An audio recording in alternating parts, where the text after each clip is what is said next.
11 দিন মার্কিন বোমা বর্ষণ, মধ্যপ্রাচ্যে ইরানি সামরিক মেরুদণ্ড ভাঙার লক্ষ্যে চরম হামলা। লোহিত সাগরে প্রভাব বিস্তারের চেষ্টা, ইয়েমেনের সশস্ত্র গোষ্ঠীকে ইরানের সামরিক সহায়তার অভিযোগ। ইরানকে নিয়ে ট্রাম্পের নতুন কৌশল, জব্দ করা সম্পদে ক্ষতিপূরণের ঘোষণায় ক্ষুব্ধ তেহরান। ট্রাম্পের ভয়াবহ সিদ্ধান্তে মহা বিপদে বাংলাদেশ, তৈরি পোশাকে চাপল 10% শুল্ক। মারাত্মক অস্ত্র সংকটে আমেরিকা, মধ্যপ্রাচ্যের যুদ্ধে শেষ হচ্ছে অত্যাধুনিক মিসাইল। আমেরিকার আকাশ প্রতিরক্ষা ফাঁকি দিয়ে হামলা, মধ্যপ্রাচ্যে মার্কিন ঘাঁটিতে ব্যাপক ক্ষয়ক্ষতি। ইরান যুক্তরাষ্ট্র উত্তেজনা চরমে, ইরানি প্রদেশে বিস্ফোরণ, মার্কিন ঘাঁটিতে তেহরানের পাল্টা আঘাত। এবং ভারতের কেন্দ্রীয় মন্ত্রীর পদত্যাগ, পাঞ্জাব নির্বাচনকে সামনে রেখে রবনীত সিং বিট্টুর নতুন পদক্ষেপ। মধ্যপ্রাচ্যে চলমান সংঘাত যত দীর্ঘ হচ্ছে, ততই সামনে আসছে যুক্তরাষ্ট্রের সামরিক সক্ষমতা নিয়ে নতুন প্রশ্ন। বিশ্বের সবচেয়ে শক্তিশালী সামরিক বাহিনীর অধিকারী দেশটি এখন এমন এক বাস্তবতার মুখোমুখি, যেখানে যুদ্ধক্ষেত্রে ব্যবহৃত অত্যাধুনিক ক্ষেপণাস্ত্রের মজুদ দ্রুত কমে যাচ্ছে। কিন্তু সেই অস্ত্র পুনরায় উৎপাদন করতে লাগতে পারে বছরের পর বছর। ফলে ওয়াশিংটনের কৌশলগত পরিকল্পনা এবং ভবিষ্যৎ যুদ্ধ প্রস্তুতি নিয়ে উদ্বেগ বাড়ছে। মধ্যপ্রাচ্যে চলমান সংঘাত যত দীর্ঘ হচ্ছে, ততই সামনে আসছে যুক্তরাষ্ট্রের সামরিক সক্ষমতা নিয়ে নতুন প্রশ্ন। বিশ্বের সবচেয়ে শক্তিশালী সামরিক বাহিনীর অধিকারী দেশটি এখন এমন এক বাস্তবতার মুখোমুখি, যেখানে যুদ্ধক্ষেত্রে ব্যবহৃত অত্যাধুনিক ক্ষেপণাস্ত্রের মজুদ দ্রুত কমে যাচ্ছে। কিন্তু সেই অস্ত্র পুনরায় উৎপাদন করতে লাগতে পারে বছরের পর বছর। ফলে ওয়াশিংটনের কৌশলগত পরিকল্পনা এবং ভবিষ্যৎ যুদ্ধ প্রস্তুতি নিয়ে আরও উদ্বেগ বাড়ছে। যুক্তরাষ্ট্রের ইন্দো প্যাসিফিক কমান্ডার প্রধান অ্যাডমিরাল স্যামুয়েল পাপারো মার্কিন আইন প্রণেতাদের সামনে সতর্ক করে বলেছেন, মিসাইল বা জামসের মতো উচ্চ ক্ষমতার সম্পন্ন অস্ত্রের উৎপাদন দ্রুত বাড়ানো সম্ভব নয়। তার ভাষায়, উৎপাদন সক্ষমতা বাড়াতে হলে অন্তত 1 থেকে 2 বছর সময় লাগতে পারে। তিনি আরও ইঙ্গিত করে দেন, যুদ্ধক্ষেত্রে ব্যবহারের জন্য যুক্তরাষ্ট্রের অস্ত্র ভাণ্ডারেরও একটি সীমা রয়েছে এবং সেই সীমা বিবেচনা রেখেই প্রতিটি সিদ্ধান্ত নিতে হচ্ছে। প্রতিবেদন অনুযায়ী সাম্প্রতিক হামলাগুলোতে লক্ষ্যবস্তু বেছে নেওয়ার ক্ষেত্রে পরিবর্তন এসেছে। ইরানের অভ্যন্তরে গভীর প্রবেশের পরিবর্তে উপকূলবর্তী এলাকায় বেশি হামলা চালানো হচ্ছে, কারণ ভেতরের অঞ্চলে শক্তিশালী আকাশ প্রতিরক্ষা ব্যবস্থা এবং সারফেস টু এয়ার মিসাইলের ঝুঁকি অনেক বেশি। ফলে যুদ্ধের কৌশলগত ধীরে ধীরে বাস্তবের সঙ্গে খাপ খাইয়ে বদলে যাচ্ছে।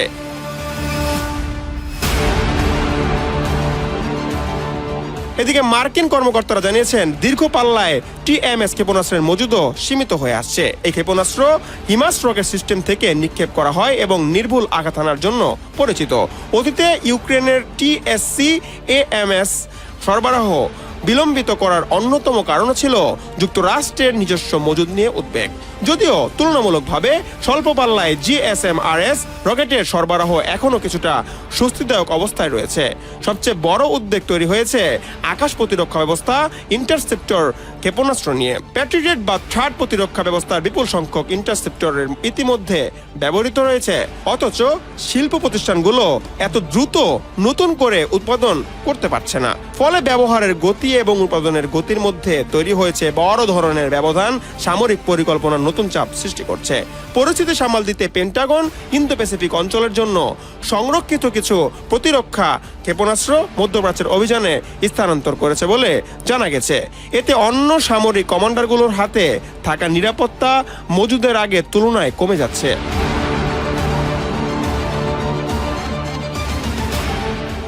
যদিও পেন্টাগনের মুখপাত্র সন কর্নেল দাবি করেছেন, যুক্তরাষ্ট্রের সামরিক শক্তি এখনও বিশ্বের সবচেয়ে শক্তিশালী এবং দেশটির হাতে পর্যাপ্ত সক্ষমতা রয়েছে। তবে বিশেষজ্ঞদের মতে বাস্তব চিত্রটি আগের মতো স্বস্তিদায়ক নয়। এদিকে সেন্টার ফর স্ট্র্যাটেজিক এবং ইন্টারন্যাশনাল স্টাডিজ ও সিআইএস এর এক বিশ্লেষণে দাবি করা হয়েছে, যুদ্ধ চলাকালে 1000-এরও বেশি টমাহক এবং প্রায় 1100 জাসম ক্ষেপণাস্ত্র ব্যবহৃত হয়েছে। এসব অস্ত্রের মজুদ আগের অবস্থায় ফিরিয়ে আনতে প্রায় 4 বছর পর্যন্ত সময় লাগতে পারে। অন্যদিকে থার্ড AMS-3 ও প্যাট্রিয়টের মতো প্রতিরক্ষা ক্ষেপণাস্ত্র পুনরায় উৎপাদন করতে 5 বছর পর্যন্ত সময় লাগার আশঙ্কাও তুলে ধরা হয়েছে।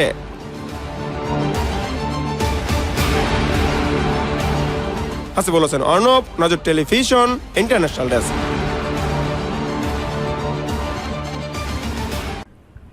আমেরিকার গর্ব শক্তিশালী আকাশ প্রতিরক্ষা ব্যবস্থা আয়রন ডোমকে বুড়ো আঙুল দেখিয়ে মধ্যপ্রাচ্যের মাটিতে বইছে মিসাইলের ঝড়। মুহুর্মুহু ক্ষেপণাস্ত্র ও ড্রোনের আঘাতে লন্ডভন্ড মার্কিন ঘাঁটি, তাসের ঘরের মতো ভেঙে পড়েছে আমেরিকার দুর্ভেদ্য দুর্গ। সবচেয়ে শক্তিশালী প্রতিরক্ষা ব্যবস্থাকেও একের পর এক ফাঁকি দিয়ে নির্দিষ্ট লক্ষ্যবস্তুতে নিখুঁত আঘাত হানছে ইরানের ক্ষেপণাস্ত্র। যুদ্ধবিরতি ভাঙার পর মাত্র 2 সপ্তাহে অন্তত 9টি মার্কিন সামরিক ঘাঁটিতে হামলা চালিয়েছে তেহরান। এসব ভয়াবহ হামলার রাডার, হ্যাঙ্গার, সেনানিবাস ও সামরিক স্থাপনায় বড় ধরনের ক্ষয়ক্ষতি হয়েছে। বিস্তারিত দেখুন ডেস্ক রিপোর্টে। আমেরিকার গর্ব শক্তিশালী আকাশ প্রতিরক্ষা ব্যবস্থা আয়রন ডোমকে বুড়ো আঙ্গুল দেখিয়ে মধ্যপ্রাচ্যের মাটিতে বইছে মিসাইলের ঝড়। মুহুমুহু ক্ষেপণাস্ত্র ও ড্রোনের আঘাতে লন্ডভন্ড মার্কিন ঘাঁটি, তাসের ঘরের মতো ভেঙে পড়েছে আমেরিকার দুর্ভেদ্য দুর্গ। সবচেয়ে শক্তিশালী প্রতিরক্ষা ব্যবস্থাকেও একের পর এক ফাঁকি দিয়ে নির্দিষ্ট লক্ষ্যবস্তুতে নিখুঁতভাবে আঘাত হানছে ইরানের ক্ষেপণাস্ত্র। যুদ্ধবিরতি ভাঙার পর মাত্র 2 সপ্তাহে অন্তত 9টি মার্কিন সামরিক ঘাঁটিতে হামলা চালিয়েছে তেহরান। এসব ভয়াবহ হামলায় রাডার, হ্যাঙ্গার, সেনানিবাস ও সামরিক স্থাপনায় বড় ধরনের ক্ষয়ক্ষতি হয়েছে। এমনকি সবচেয়ে গুরুত্বপূর্ণ ঘাঁটি থেকেও যুদ্ধবিমান সরিয়ে নিচ্ছে পেন্টাগন। বিশ্লেষকদের মতে শুধু ক্ষেপণাস্ত্র নয়, নতুন যুদ্ধ কৌশল দিয়েই যুক্তরাষ্ট্রকে ধীরে ধীরে ঘায়েল করছে ইরান, আর সেই কৌশলে বদলে দিচ্ছে মধ্যপ্রাচ্যের পুরো যুদ্ধের সমীকরণ। আমেরিকার প্রভাবশালী সংবাদ মাধ্যম নিউ ইয়র্ক টাইমসের ভিজুয়াল বিশ্লেষণে উঠে এসেছে ট্রাম্প প্রশাসন ইরানের সামরিক সক্ষমতা ধ্বংস হয়ে গেছে বলে দাবি করলেও বাস্তব চিত্র ভিন্ন। সবচেয়ে বড় আঘাতগুলোর একটি হয়েছে জর্ডানের উত্তরাঞ্চলের একটি মার্কিন ঘাঁটিতে। ইরানি ক্ষেপণাস্ত্র হামলায় সেখানে একটি গুরুত্বপূর্ণ ভবন ধসে মাটির সঙ্গে মিশে গেছে। একই হামলায় অন্তত 3 জন মার্কিন সেনা নিহত এবং বেশ কয়েকজন গুরুতর আহত হয়েছেন। আহতদের একটি অংশকে চিকিৎসার জন্য পাঠানো হয়েছে জার্মানির সামরিক হাসপাতালে। শুধু জর্ডান নয়, ইরানের হামলায় সম্পূর্ণ ধ্বংস হয়েছে মাত্র 6 মাস আগে নির্মিত একটি গুরুত্বপূর্ণ রাডার সিস্টেম। ব্যাপক ক্ষয়ক্ষতি হয়েছে কুয়েতের আল সলিম বিমান ঘাঁটিতে। বাহরাইনে একটি মার্কিন নৌঘাঁটির গুদামে আঘাত হেনেছে ইরান। ধ্বংস হয়েছে ইরাকের এরবিল আন্তর্জাতিক বিমানবন্দরে মার্কিন সামরিক স্থাপনার বিশাল একটি তাঁবু। এছাড়া কিং হোসেন আন্তর্জাতিক বিমানবন্দর সহ আরও কয়েকটি ঘাঁটি, হ্যাঙ্গার ও রাডার ব্যবস্থাকেও ক্ষতিগ্রস্ত হয়েছে। ইরানের ভয়ে কাতারের আল উদয় বিমান ঘাঁটি থেকে দ্রুত সরিয়ে নেওয়া হয়েছে মার্কিন যুদ্ধবিমান ও সামরিক সম্পদ। স্যাটেলাইট চিত্রে দেখা গেছে কয়েকদিনের ব্যবধানে সেখানে থাকা অন্তত 17টি সামরিক বিমান উধাও হয়ে গেছে। ফ্লাইট ট্র্যাকিং তথ্য বলছে ডজন ডজন জ্বালানি সরবরাহকারী বিমান অন্যত্র সরিয়ে নেওয়া হয়েছে এবং 60টিরও বেশি মার্কিন বিমান ইসরায়েলমুখী হয়েছে। যদিও এই স্থানান্তরের বিষয়ে আনুষ্ঠানিক কোনো ব্যাখ্যা দেয়নি ওয়াশিংটন। যুদ্ধের শুরুতেই ইরান ও তাদের সবচেয়ে শক্তিশালী অস্ত্র ব্যবহার করেনি। এখন তারা উন্নত ব্যালিস্টিক ক্ষেপণাস্ত্র ব্যবহার করছে, যা অত্যন্ত নিখুঁতভাবে লক্ষ্যবস্তুতে আঘাত আনতে পারে এবং আধুনিক আকাশ প্রতিরক্ষা ব্যবস্থাকেও ফাঁকি দিতে সক্ষম। আর সামরিক বিশ্লেষকদের মতে যুক্তরাষ্ট্রকে সরাসরি সামরিকভাবে পরাজিত করাই ইরানের লক্ষ্য নয়, বরং মধ্যপ্রাচ্যে মার্কিন উপস্থিতিকে ব্যয়বহুল, অনিরাপদ এবং রাজনৈতিকভাবে অস্বস্তিকর করে তোলায় ইরানের কৌশল। আর এই সামরিক হামলাগুলোকে দেখাচ্ছে সেই কৌশল বাস্তবায়নে ধীরে ধীরে সফলতার দিকেই এগোচ্ছে ইরান। হাসিবুল হোসেন অর্ণব, নজর টেলিভিশন, ইন্টারন্যাশনাল ডেস্ক।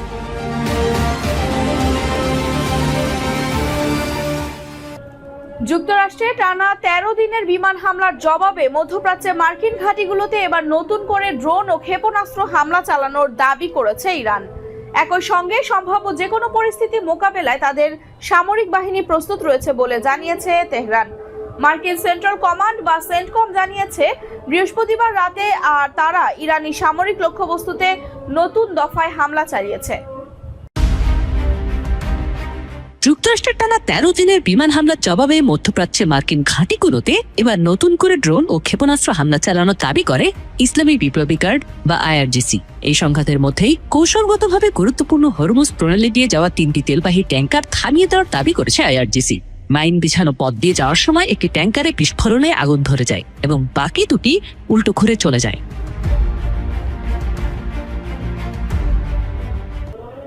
ভারতের কেন্দ্রীয় রেল ও খাদ্য প্রক্রিয়াকরণ শিল্প প্রতিমন্ত্রীর পদ থেকে পদত্যাগ করেছেন বিজেপি নেতা রবনীত সিং বিট্টু।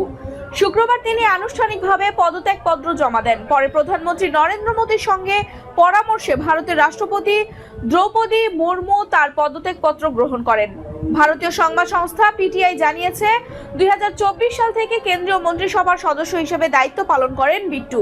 আগামী বছরের পাঞ্জাব বিধানসভা নির্বাচনকে সামনে রেখে রাজ্যের রাজনীতিতে আরও সক্রিয়ভাবে কাজ করার লক্ষ্যে এই সিদ্ধান্ত নিয়েছেন তিনি। ভারতের কেন্দ্রীয় রেল ও খাদ্য প্রক্রিয়াকরণ শিল্প প্রতিমন্ত্রীর পদ থেকে পদত্যাগ করেছেন বিজেপি নেতা রবনীত সিং বিট্টু। শুক্রবার তিনি আনুষ্ঠানিকভাবে পদত্যাগপত্র জমা দেন। পরে প্রধানমন্ত্রী নরেন্দ্র মোদীর পরামর্শে ভারতের রাষ্ট্রপতি দ্রৌপদী মুর্মু তার পদত্যাগপত্র গ্রহণ করেন। ভারতীয় সংবাদ সংস্থা পিটিআই জানিয়েছে, 2024 সাল থেকে কেন্দ্রীয় মন্ত্রিসভার সদস্য হিসেবে দায়িত্ব পালন করা বিট্টু আগামী বছরের পাঞ্জাব বিধানসভা নির্বাচনকে সামনে রেখে রাজ্যের রাজনীতিতে আরও সক্রিয়ভাবে কাজ করার লক্ষ্যে এই সিদ্ধান্ত নিয়েছেন।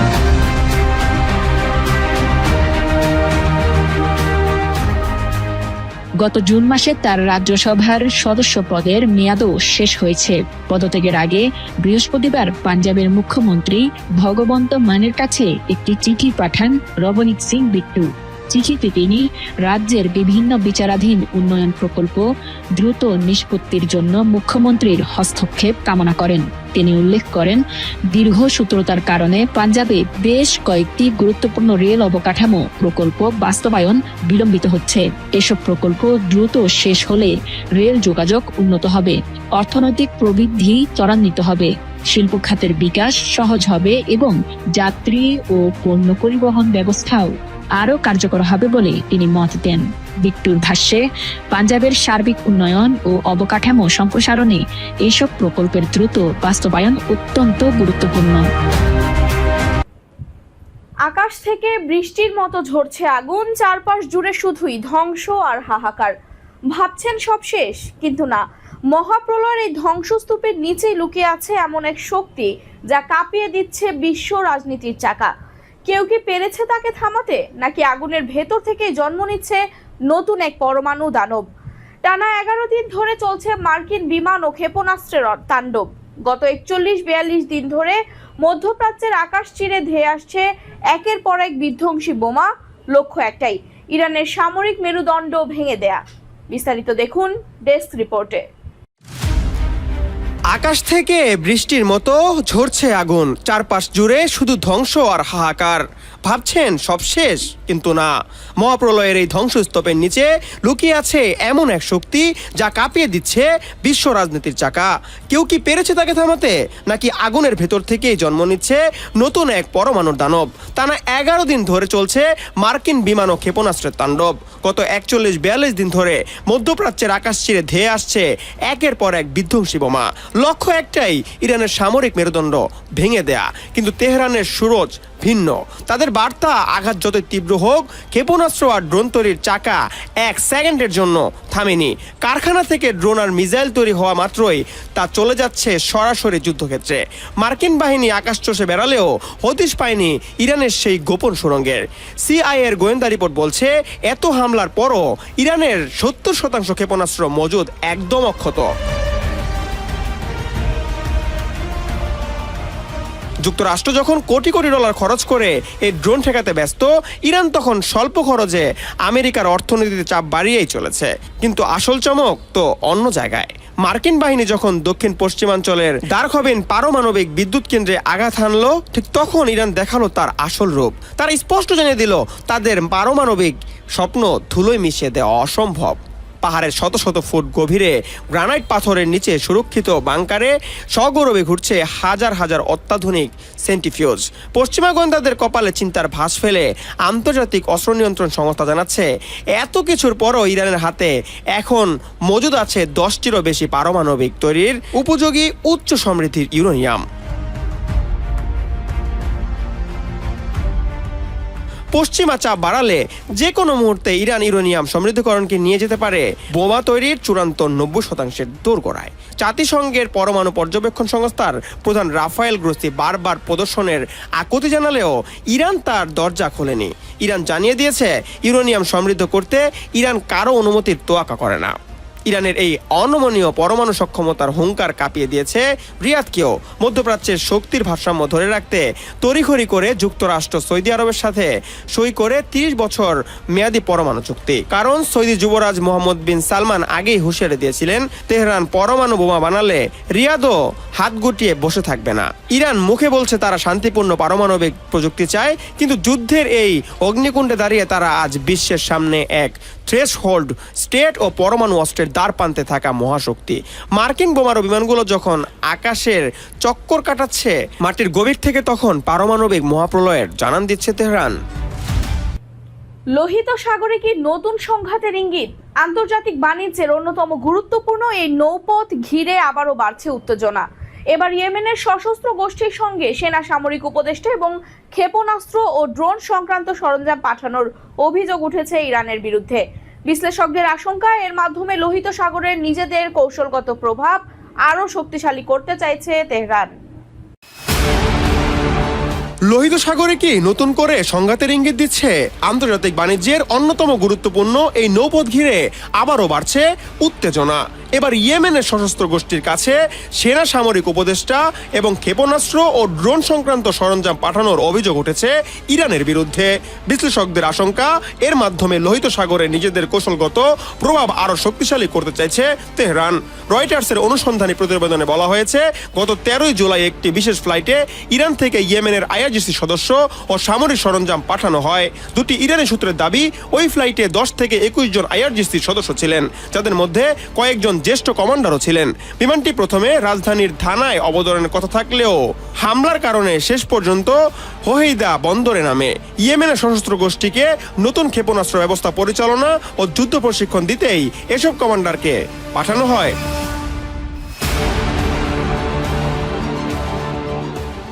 একই সঙ্গে তাদের কার্যক্রমে অর্থায়নের জন্য বিমানে স্বর্ণ পাঠানো হয়েছে বলে অভিযোগ রয়েছে। তবে অভিযোগ পুরোপুরি অস্বীকার করছে তেহরান। ইরানের পররাষ্ট্র মন্ত্রণালয়ের তাৎক্ষণিক কোনো মন্তব্য না থাকলেও এর আগে ইয়েমেনের সশস্ত্র গোষ্ঠীকে সামরিক সহায়তা দেওয়ার অভিযোগ প্রত্যাখ্যান করেছে। অন্যদিকে গোষ্ঠীটির এক গণমাধ্যম কর্মকর্তা অভিযোগগুলোকে মিথ্যা ও ভিত্তিহীন বলে দাবি করেছেন।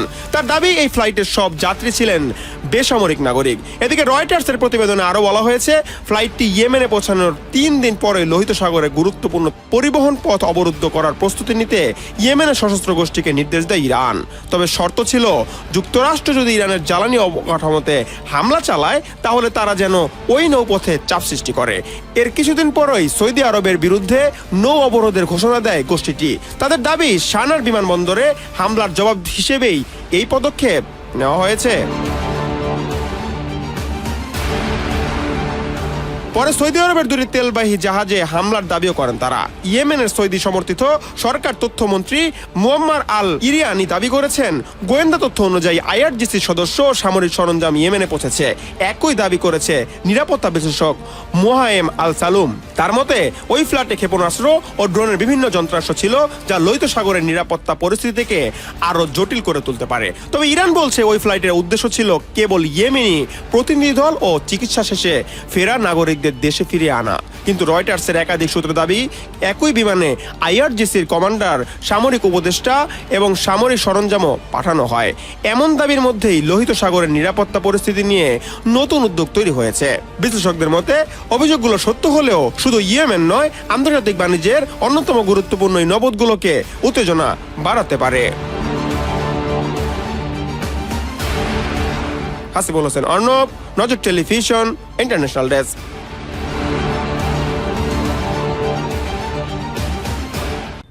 ইরানকে নিয়ে ট্রাম্প এঁটেছেন নতুন ফন্দি। এতে ক্ষুব্ধ তেহরান। ইরানের জব্দ করা সম্পদ দিয়ে এই দেশটিকে ক্ষতিপূরণের ঘোষণা দিয়েছেন তিনি। বিষয়টি যেন এমন পরের ধনে পোদ্দারি। মধ্যপ্রাচ্যের সংঘাত যত দীর্ঘ হচ্ছে ততই বাড়ছে যুক্তরাষ্ট্র ও ইরানের পাল্টাপাল্টি হুঁশিয়ারি। এবার হরমুজ প্রণালীতে জাহাজ চলাচলে হওয়া ক্ষয়ক্ষতির জন্য ইরানের জব্দ করা সম্পদ ব্যবহার করার ঘোষণা দিয়েছেন মার্কিন প্রেসিডেন্ট ডোনাল্ড ট্রাম্প। ইরানকে নিয়ে ট্রাম্প এঁটেছেন নতুন ফন্দি। এতে ক্ষুব্ধ তেহরান। ইরানের জব্দ করা সম্পদ দিয়ে দেশটিকে ক্ষতিপূরণের ঘোষণার দিন ধরেই তেহরান ও ওয়াশিংটনের বিরোধের অন্যতম বড় ইস্যু। গত জুনে যুদ্ধ অবসানের লক্ষ্যে দুই দেশের মধ্যে হওয়া সমঝোতা স্মারকেও বিষয়টি নিয়ে আলোচনা হয়েছিল। তবে সেই উদ্যোগ শেষ পর্যন্ত ভেস্তে যায়। বিভিন্ন আন্তর্জাতিক হিসাব অনুযায়ী বিশ্বের বিভিন্ন দেশে ইরানের প্রায় $100 বিলিয়ন সমমূল্যের সম্পদ জব্দ অবস্থায় রয়েছে। 1979 সালে তেহরানে মার্কিন দূতাবাস জিম্মি সংকটের পর ইরানের সম্পদ জব্দ করে যুক্তরাষ্ট্র। এদিকে ট্রাম্প ইয়েমেনের সশস্ত্র গোষ্ঠী ও ইরানের বিরুদ্ধে বড় ধরনের সামরিক পদক্ষেপ নেয়ারও হুঁশিয়ারি দিয়েছেন। এর আগে লোহিত সাগরে সৌদি আরবের দুটি তেলবাহী জাহাজে হামলার দাবি করে ইয়েমেনের সশস্ত্র গোষ্ঠী। অন্যদিকে ইরানের সেনাবাহিনী জানিয়েছে তারা বাহরাইন ও জর্ডানে অবস্থিত মার্কিন সামরিক স্থাপনাগুলো লক্ষ্য করে নতুন দফায় ড্রোন হামলা চালিয়েছে। এরই মধ্যে সংঘাতের প্রভাব পড়তে শুরু করেছে বৈশ্বিক জ্বালানি বাণিজ্যে। রয়টার্সের তথ্য অনুযায়ী বৃহস্পতিবার হরমুজ প্রণালী দিয়ে মাত্র একটি তেলবাহী ট্যাঙ্কার অতিক্রম করেছে, যা গত 7 মের পর সর্বনিম্ন।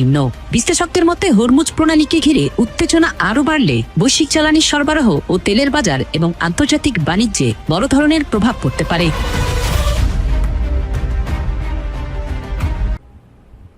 আমেরিকার বাজারে ঢুকতে গেলেই বাংলাদেশের তৈরি পোশাক সহ অন্যান্য পণ্যে নতুন করে 10% শুল্ক বা কর দিতে হবে। মানবাধিকার রক্ষা আর জোরপূর্বক শ্রম বন্ধের অজুহাত দেখিয়ে বাংলাদেশ, ভারত, যুক্তরাজ্য, কানাডা থেকে শুরু করে চীনের মতো 7টি দেশের উপর এই বিশাল শুল্কের বোঝা চাপিয়ে দিয়েছে যুক্তরাষ্ট্রের ট্রাম্প প্রশাসন। এর ফলে বিশ্ব বাণিজ্যের হিসাব নিকাশ যেমন পাল্টে যাচ্ছে, তেমনি নতুন এক শঙ্কার মুখে পড়তে যাচ্ছে বাংলাদেশের লাখো খেটে খাওয়া মানুষ। এমনটাই খবর রয়টার্সের। বিস্তারিত ডেস্ক রিপোর্টে। আমেরিকার বাজারে ঢুকতে গেলেই বাংলাদেশের তৈরি পোশাক সহ অন্যান্য পণ্যে নতুন করে 10% শুল্ক বা কর দিতে হবে। মানবাধিকার রক্ষা আর জোরপূর্বক শ্রম বন্ধের অজুহাত দেখিয়ে বাংলাদেশ, ভারত, যুক্তরাজ্য, কানাডা থেকে শুরু করে চীনের মতো 7টি দেশের উপর এই বিশাল শুল্কের বোঝা চাপিয়ে দিয়েছে যুক্তরাষ্ট্রের ট্রাম্প প্রশাসন। এর ফলে বিশ্ব বাণিজ্যের হিসাব নিকাশ যেমন পাল্টে যাচ্ছে, তেমনি নতুন এক শঙ্কার মুখে পড়তে যাচ্ছে বাংলাদেশের লাখো খেটে খাওয়া মানুষ। এমনটাই খবর রয়টার্সের।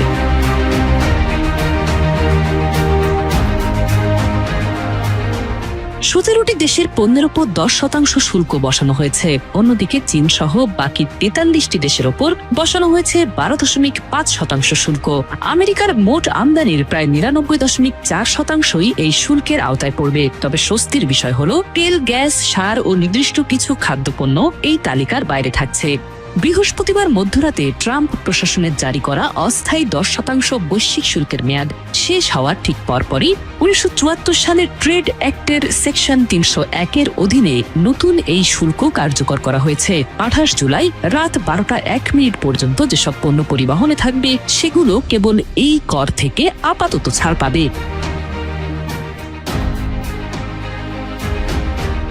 বিশ্লেষকরা বলছেন এর নেপথ্যে রয়েছে হোয়াইট হাউসের এক গভীর রাজনৈতিক ও অর্থনৈতিক কৌশল।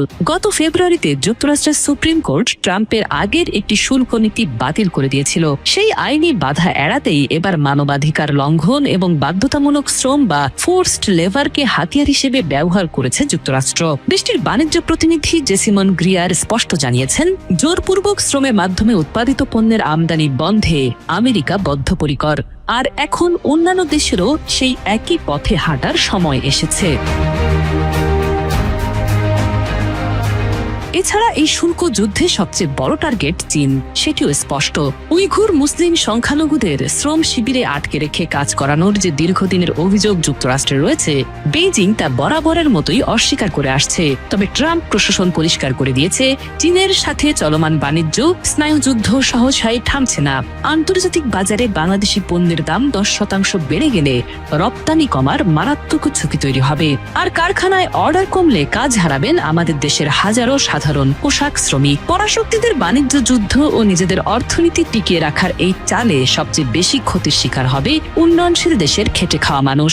আন্তর্জাতিক রাজনীতি আর অর্থনীতির এই মারপ্যাচে বাংলাদেশের মতো দেশগুলোর এখন নতুন বাজার খোঁজার ও কূটনৈতিক তৎপরতা বাড়ানোর কোনো বিকল্প নেই। কুমিল্লার লাকসাম উপজেলার উত্তরদা ইউনিয়নের ৪ নং ওয়ার্ডের নারীদিয়া সরকারি প্রাথমিক বিদ্যালয় মাঠে এক উঠান বৈঠক অনুষ্ঠিত হয়েছে। শুক্রবার বিকেল ৫টায় অনুষ্ঠিত এই বৈঠকে প্রধান অতিথি হিসেবে উপস্থিত ছিলেন উত্তরদা ইউনিয়ন পরিষদের সম্ভাব্য চেয়ারম্যান পদপ্রার্থী মোহাম্মদ সাইফুল ইসলাম। অনুষ্ঠানে সভাপতিত্ব করেন ৪ নং ওয়ার্ড বিএনপি সভাপতি মনির হোসেন। বিশেষ অতিথি হিসেবে উপস্থিত ছিলেন ওবায়দুল হক মজুমদার, উত্তরদা ইউনিয়ন বিএনপি সাংগঠনিক সম্পাদক জামাল হোসেন এবং ৩ নং ওয়ার্ড বিএনপি সাধারণ সম্পাদক সাফায়েত হোসেন। উঠান বৈঠকে স্থানীয় গণ্যমান্য ব্যক্তিবর্গ, বিভিন্ন সামাজিক ও রাজনৈতিক নেতৃবৃন্দ এবং এলাকার বিপুল সংখ্যক নারী পুরুষ অংশগ্রহণ করেন।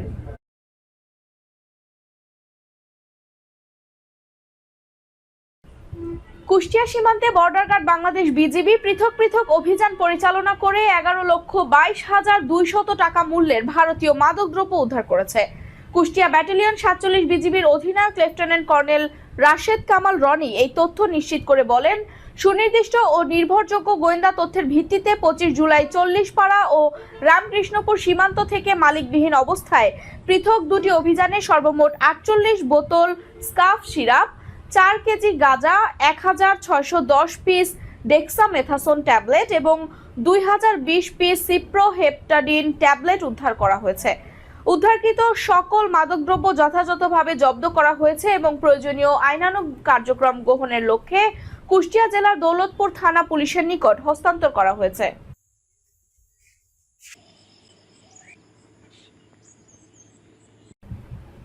সাভারের আশুলিয়ায় পুলিশের সঙ্গে শীর্ষ সন্ত্রাসী শুটার বাপ্পি ও তার বাহিনীর গোলাগুলির ঘটনা ঘটেছে। শনিবার দুপুরে জামগড়ার চৌধুরী প্লাজায় গোপন সংবাদের ভিত্তিতে এই অভিযান চালায় পুলিশ। উপস্থিতি টের পেয়ে সন্ত্রাসীরা গুলি ছুড়লে আত্মরক্ষার্থে পুলিশও পাল্টা গুলি চালায়। তবে গ্রেফতার এড়াতে এক পর্যায়ে এক নারীকে জিম্মি করে পুলিশের সামনে দিয়ে পালিয়ে যায় শুটার বাপ্পি। জিম্মি ওই নারীর জীবনের নিরাপত্তার কথা ভেবে তখন আর গুলি চালায়নি পুলিশ। পলাতক বাপ্পিকে গ্রেফতার এবং ভবনে থাকা তার অন্যান্য সহযোগীদের ধরতে এলাকাটি ঘিরে রেখেছে পুলিশের অভিযান অব্যাহত রয়েছে।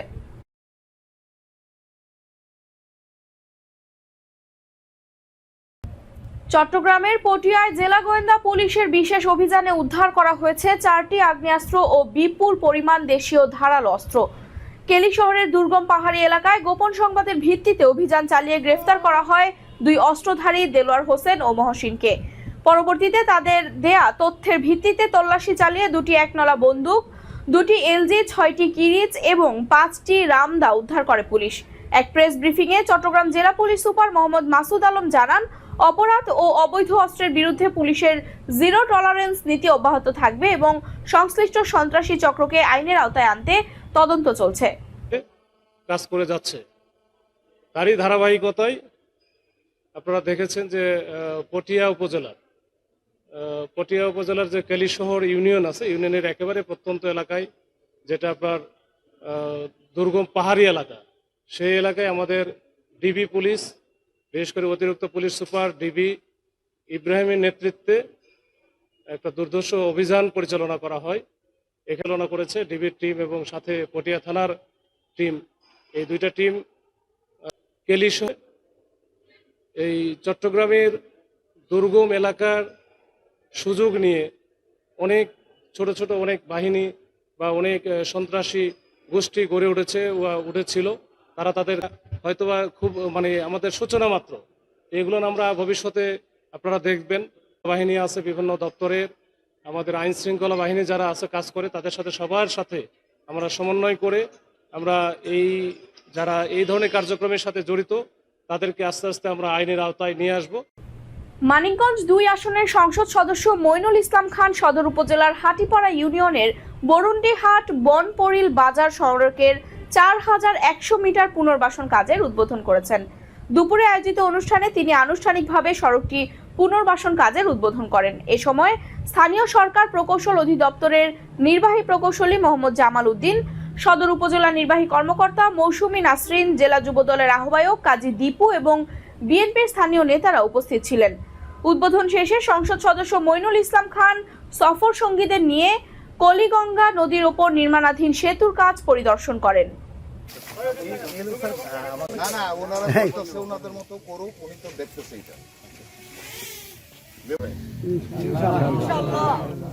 যারা জায়গা আছে বেচেন না এখন। মানিকগঞ্জের ঘিওর উপজেলার পয়লা ইউনিয়নের বাঙ্গালা বাজার থেকে ধামসর কালীবাড়ি পর্যন্ত প্রায় 1 কিলোমিটার সড়ক দীর্ঘদিন ধরে বেহাল অবস্থায় রয়েছে। টানা বর্ষণে সড়কের বিভিন্ন স্থানে মাটি ধসে পড়ায় যানবাহন ও পথচারীদের চলাচল প্রায় বন্ধ হয়ে গেছে। এতে ঘিওর ও দৌলতপুর উপজেলার হাজারো মানুষ দুর্ভোগে পড়েছেন।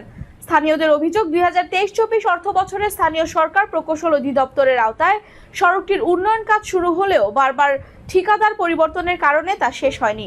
ফলে প্রতি বর্ষায় সড়কটি চলাচলের অনুপযোগী হয়ে পড়ে। এ বিষয়ে ঘিওর উপজেলা এলজিইডি কর্মকর্তা প্রকৌশলী মোহাম্মদ আলী জানিয়েছেন, দৈর্ঘ্য 5040 মিটার রাস্তাটির নির্মাণ কাজের সামগ্রীর মূল্য বৃদ্ধি পাওয়ায় আগের ঠিকাদার কাজ অসমাপ্ত রেখে সরে যান।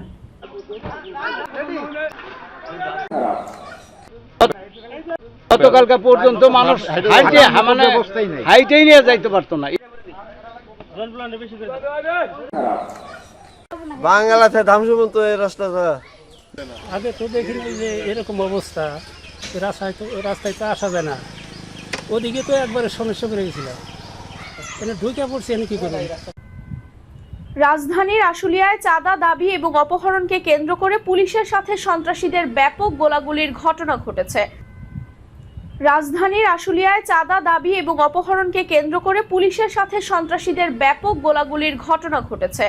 দুপুরে আশুলিয়ার জামগড়া এলাকার চৌধুরী প্লাজায় এই গোলাগুলির ঘটনা ঘটে। পুলিশ জানায়, বেশ কয়েকজন চিহ্নিত সন্ত্রাসী চৌধুরী প্লাজার 5ম তলায় প্রবেশ করে। পরে বাড়ির কেয়ারটেকার লিমাকে জিম্মি করে বাড়ির মালিকের কাছে মোটা অঙ্কের চাঁদা দাবি করে। পরে ঘটনার এক পর্যায়ে বাড়ির কেয়ারটেকার লিমার কোনো সন্ধান না পেয়ে বাড়ির মালিক কর্তৃপক্ষের লোকজন পুলিশে খবর দেয়। ঘটনাস্থলে পুলিশের উপস্থিতি টের পায় সন্ত্রাসীরা। পরে কেয়ারটেকার লিমাকে জিম্মি করা অবস্থায় পুলিশকে লক্ষ্য করে এলোপাথারি গুলি ছোড়ে সন্ত্রাসীরা। দ্রুতই তাদের গ্রেফতার করা হবে বলে জানায় পুলিশ।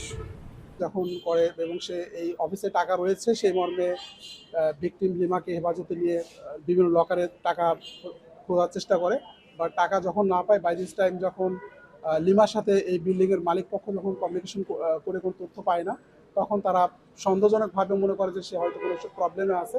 পরে পুলিশকে কল করলে আমাদের এই জামগড়া পুলিশের যে টিমটা আছে, সেই জামগড়া পুলিশের টিম সহ আমাদের আরও দুটি মোবাইল পার্টি যারা আছে তারা সহ এই বিল্ডিংয়ে আসার পরে সামহাউ এটা ভিতরে যে পাপ্পি একজন এই বিল্ডিংয়ের কেয়ারটেকার লিমাকে জিম্মি করে রেখেছিল, সে বুঝতে পারে, পুলিশের বুঝতে পেরে সে তখন এই লিমাকে সামনে রেখে সে হচ্ছে কি পালানোর চেষ্টা করে। পুলিশ আমাদের এই হোস্টেস যাকে জিম্মি করছে লিমা, তাকে সেভ করার জন্য পুলিশকে তখন লক্ষ্য করে ভিতর থেকে বাপ্পিকগুলি বর্ষণ করে। তখন এই জিম্মিকে আমরা হচ্ছে এটা তদন্ত করব, আমরা পরবর্তীতে আরো তদন্তের আপডেট জানাতে পারবো। আমার কাছে তাকে যাওয়া আসার ভিতরে ছিল, ফাইনালি শুধু একজনই ছিল। জমি রক্ষার লড়াইয়ে হারিয়েছেন নিজের সন্তানকেও, তবুও থেমে থাকেনি সংগ্রাম। দীর্ঘ 17 বছরের আইনি লড়াই শেষে অবশেষে আদালতের রায়ে নিজেদের জমির মালিকানা ও দখল ফিরে পেয়েছে আশুলিয়ার একটি ভুক্তভোগী পরিবার। ঢাকার যুগ্ম জেলা জজ অতিরিক্ত আদালতের বিচারক ভিক্টোরিয়া চাকমার আদালত ও এ মামলার একতরফা ডিক্রি প্রদান করে। আদালতের রায়ে আশুলিয়ার বড় আশুলিয়া মৌজার 109.75% জমির মালিকানা ঘোষণা ও দখল পুনরুদ্ধারের নির্দেশ দেওয়া হয়। ভুক্তভোগী পরিবারের দাবি, দীর্ঘদিন ধরে প্রভাবশালী ব্যক্তিদের দখলে ছিল তাদের জমি। অবশেষে 17 বছর পর আদালতের রায়ে জমি ফিরে পেলেও হারানো সন্তানের শূন্যতা কখনোই পূরণ হবে না বলে জানিয়েছেন পরিবারের সদস্যরা। দিছে আমাদের দিয়া, আমাদের দেড়সারা কইরা আমার বাইস্তারা মাইরা ফেলাইছে কয়দিন আগে। এই যে রেবেলে দিয়া, ক্রস ফায়ার দিয়া, ওরা নিজেরা মাইরা ক্রস ফায়ার দিছে। মেজর হাসান সাহেব মারছে গুলি করে না, এই সামনে মারছে, এই সামনে মাইরা ফেলাই দিছে না, মাইরা ফেলাই পর আমাদের আসতে দেয় নাই। বাউন্ডারি কইরা জায়গা বেঁচে লাইছে। ফজলের ছেলে সেলিমে বেচছে, সেই দলিলপত্র এখন সব আপনার বাদ করে দিচ্ছে সরকারে। ওই দেখেন সাইনবোর্ড, আপনারা সত্যনারায়ণ ম্যাজিস্ট্রেট সাহেবের কথা কন, জজ আছে ম্যাজিস্ট্রেট আছে, কথা বলে জিজ্ঞেস করেন সত্য কিনা। আর এই দেশের মধ্যে জিজ্ঞেস করেন এই জায়গাটা আমার বাপদাতার কিনা, ওদের কোনো পর্চা নাই এই দেশে, এসএ পর্চা, আরএস পর্চা, বিএস পর্চা নাই। এই ছেলেটা জিজ্ঞেস করেন আমার বাপদাতার জায়গা কিনা। জন্মভূমি এখানে, এই মাটিতে আমার জন্ম, এখানে আমি আসতে পারিনি। তো আজকে গত মাসে আমি 24 তারিখে জমির রায় পাই, কোর্ট থেকে আমাকে দলিল বাতিলের রায় দেয় এবং ডিগ্রি করে দেয় একতরফা। ওনারা এ পর্যন্ত কোর্টে হাজির হয় নাই একদিনও। ওনাদের দলিল ভুয়া বলে মানে হয়েছে, প্রমাণিত হয়েছে ভুয়া বলে। বিবাদীর সাথে আর সবচেয়ে বড় হয়েছে আওয়ামী লীগের চেয়ারম্যান শাহাবুদ্দিন, উনি হয়েছে মেন টার্গেট। ওনার ক্ষমতা বেশি, ওনার ক্ষমতার বলে আমরা এলাকায় পাড়া দিতে পারিনি। আমরা যে কিছু করবো ওর কোনো ক্ষমতা পারে, শুধু কোর্টে কোর্টে দৌড় পারছি। এই যে কোর্টে দৌড় পাড়ার পরে এই এত বছর পরে এই যে একতরফা রায় লিখছে। এরা সাইফুল, হুমান, সুরাপের পোলা, এখানে রাজীব সবাই মিলে আইনা আমার পোলার এই ঘরের পিছনে দক্ষিণ সাইডে ফেরা মারছে, মাইরা ফালাইয়া। তারপরে আমগো বাড়ি ঘর উল্টে আমগো নামে কেস কামারি দিয়া, তারপর আমগো বাড়ি ঘর আজকে 16 বছর ধরে আমগো বাড়ি তুলতে দেন। আইন রায়ের কাগজ নিয়ে আসছি, কাগজ আমগো দেয়। বিবাদীগণ কোর্টে হাজির হয়েছিল, হাজির হইয়া তাদের কোনো সন্তোষজনক জবাব দিতে পারে নাই, কোনো বৈধ কাগজপত্র দেখাইতে পারে নাই।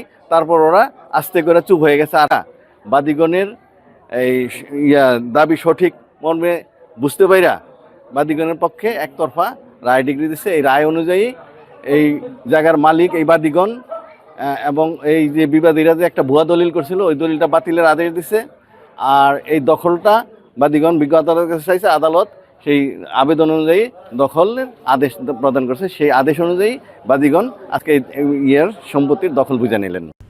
মাঠের মধ্যে একটি ছোট ঘর বা কৃষি শেড, কৃষকদের ফসল পাহারা দেয়া, সার বীজ নিরাপদে রাখা এবং রোদ বৃষ্টির সময় জিরিয়ে নেওয়ার সুবিধা দিয়ে তাদের দৈনন্দিন ভোগান্তি ও শ্রম বহুলাংশে কমিয়ে দিতে পারে।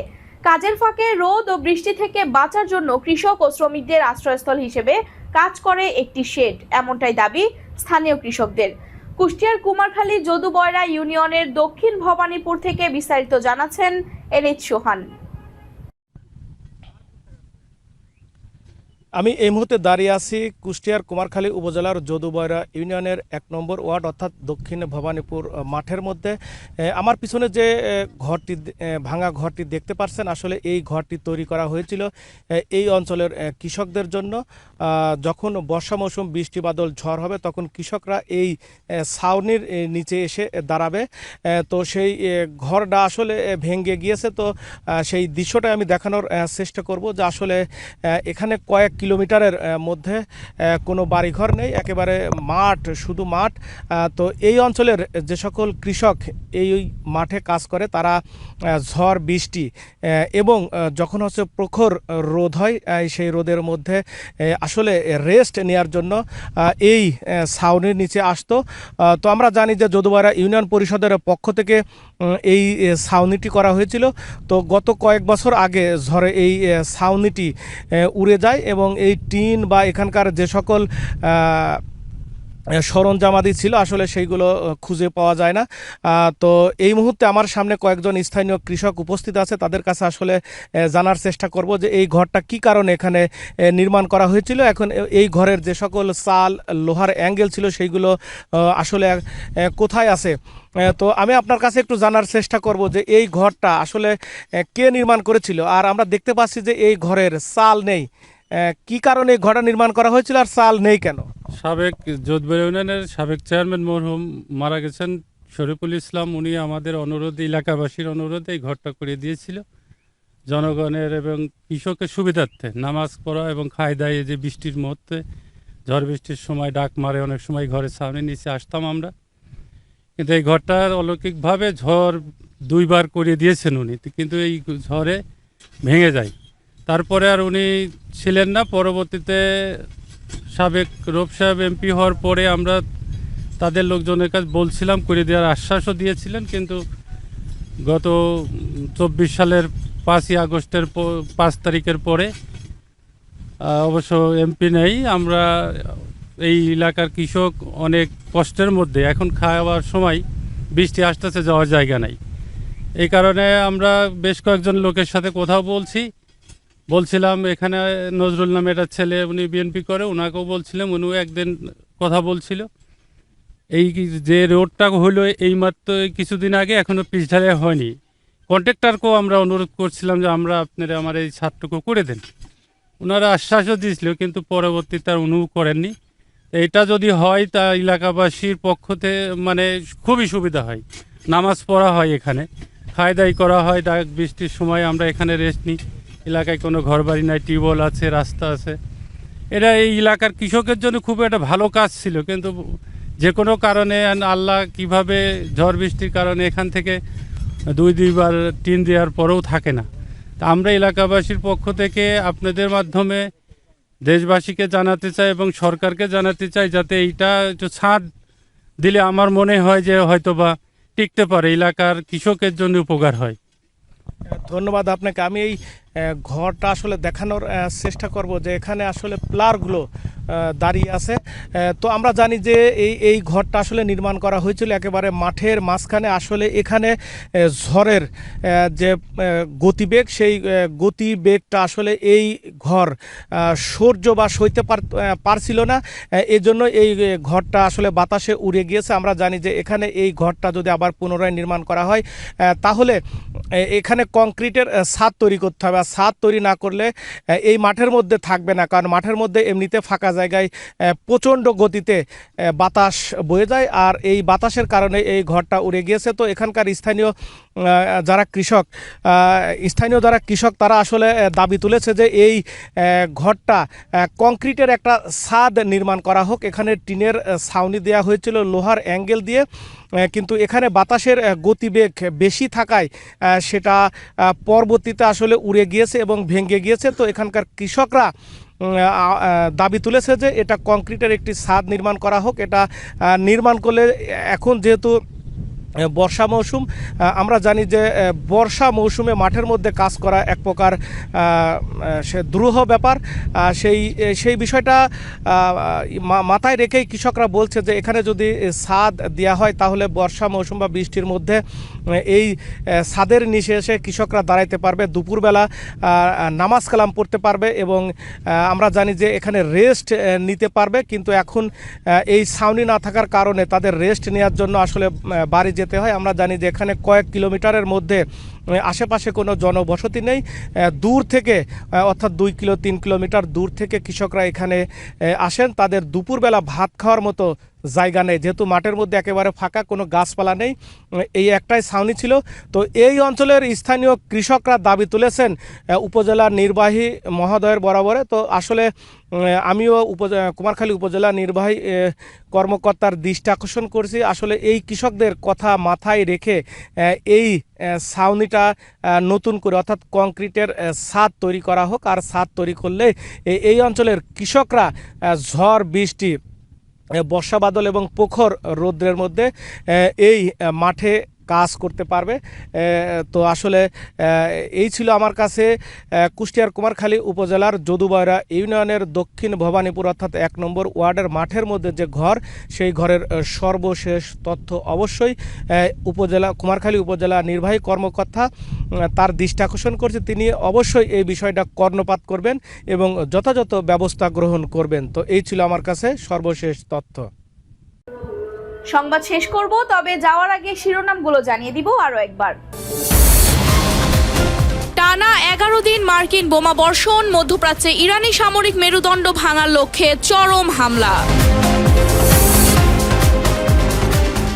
লোহিত সাগরে প্রভাব বিস্তারের চেষ্টা, ইয়েমেনের সশস্ত্র গোষ্ঠীকে ইরানের সামরিক সহায়তার অভিযোগ।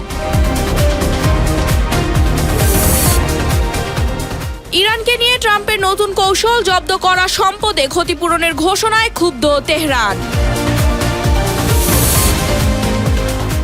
ট্রাম্পের ভয়াবহ সিদ্ধান্তে মহা বিপদে বাংলাদেশ, তৈরি পোশাকে চাপল 10% শুল্ক। মারাত্মক অস্ত্র সংকটে আমেরিকা, মধ্যপ্রাচ্যের যুদ্ধে শেষ হচ্ছে অত্যাধুনিক মিসাইল। আমেরিকার আকাশ প্রতিরক্ষা ফাঁকি দিয়ে হামলা, মধ্যপ্রাচ্যে মার্কিন ঘাঁটিতে ব্যাপক ক্ষয়ক্ষতি। ইরান যুক্তরাষ্ট্র যুক্তরাষ্ট্র উত্তেজনা চরমে, ইরানি প্রদেশে বিস্ফোরণ, মার্কিন ঘাঁটিতে তেহরানের পাল্টা আঘাত। এবং ভারতের কেন্দ্রীয় মন্ত্রীর পদত্যাগ, পাঞ্জাব নির্বাচনকে সামনে রেখে রবনীত সিং বিট্টুর নতুন পদক্ষেপ।